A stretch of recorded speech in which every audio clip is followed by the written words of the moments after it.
100 కోట్ల రూపాయలను corporate social responsibility కింద తెలంగాణ రాష్ట్ర ప్రభుత్వం ప్రారంభించిన యంగ్ ఇండియా స్కిల్స్ యూనివర్సిటీకి ఇస్తాము అని చెప్పి ఆమోద లేఖ ఇవ్వడం జరిగింది.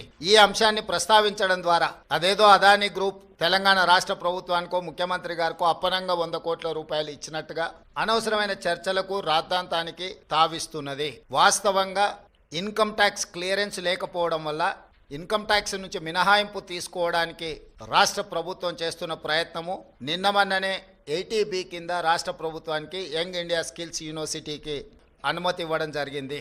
ఇప్పటి వరకు ఏ సంస్థ నుంచి కూడా తెలంగాణ రాష్ట్ర ప్రభుత్వం తన ఖాతాలోకి 1 రూపాయి కూడా తీసుకోలేదు, ఇంక్లూడింగ్ అదానీ. అనవసరమైన చర్చలలో తెలంగాణ ప్రతిష్ట కానీ వ్యక్తిగతంగా నా గురించి చర్చ జరగడం మా మంత్రివర్గ సహచరులకు నాకు ఎలాంటి సుతారము ఇష్టం లేదు. అందుకే స్పష్టంగా నిన్ననే రాష్ట్ర ప్రభుత్వం తరఫున అదానీ గ్రూప్ ఆఫ్ కంపెనీస్కి మా అధికారి జయేష్ రంజన్ ద్వారా లేఖ రాయడం జరిగింది. జరుగుతున్న వివాదాలు, ఆరోపణలు, రకరకాల పరిస్థితుల వల్ల తెలంగాణ రాష్ట్ర ప్రభుత్వం మీరు ముందుకు వచ్చి ఉదారంగా తెలంగాణ యంగ్ ఇండియా స్కిల్స్ యూనివర్సిటీకి ఇస్తాన్న 100 కోట్ల రూపాయలను తెలంగాణ రాష్ట్ర ప్రభుత్వము స్వీకరించడానికి సిద్ధంగా లేదు.